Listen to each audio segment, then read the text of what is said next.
Samson and Delilah. For decades, Israelites had struggled with the warlike Philistines for control of the Promised Land. No matter how many defeats each nation suffered, they both refused to give up.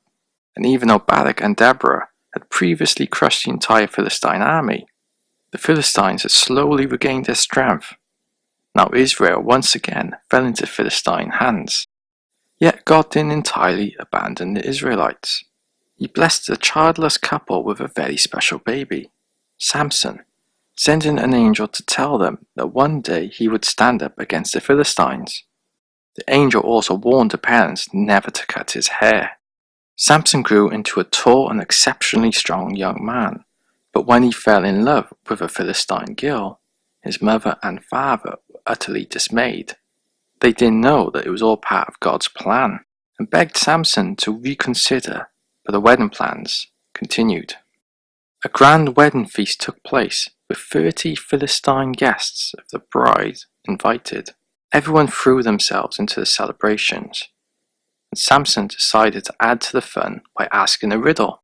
He thought back to the time when he had been travelling to visit his bride-to-be, and a lion had jumped out at him. The mighty Samson had killed the surprise lion with his bare hands. Later on in his return, Samson had seen that a swarm of bees had made a hive in the lion's carcass, and without fear he had reached in and taken a piece of the delicious honeycomb. These events made a nicely perplexing riddle. Out of the eater came something to eat. Out of the strong came something sweet. Solved by the end of the week, Samson challenged the Philistines, and I will give each of you a set of fine clothes. If you fail, you must buy me rich clothes instead. For days the guests racked their brains until they were almost driven mad. As the baffled Philistines ran out of ideas, they decided to cheat. They went to the bride and told her that her life depended on telling them the secret. Samson's young bride was so scared that she plagued her husband desperately for the answer to the riddle. On the 7th day, when she broke down and wept, Samson gave in, and before the sun went down, the Philistines had their answer.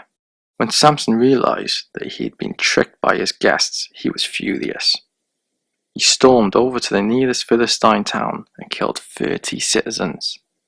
He took the clothes they were wearing and gave them to the Philistines' wedding guests to keep his side of the bargain. Then, broken-hearted, he returned all alone to his father's house.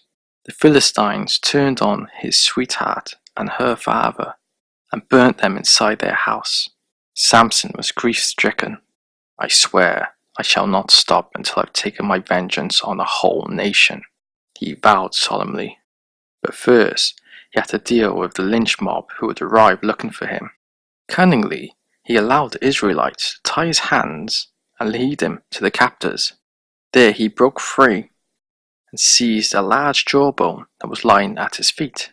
He attacked the Philistines in a frenzy, and by the time he stopped, he had killed 1,000 of his greatest enemies, single-handedly. The Philistines didn't give up trying to catch Samson. When they found him sleeping one night, he escaped by simply lifting the city gates and walking away with them. It seemed as if it would never be possible to conquer the man with the strength of the Lord himself.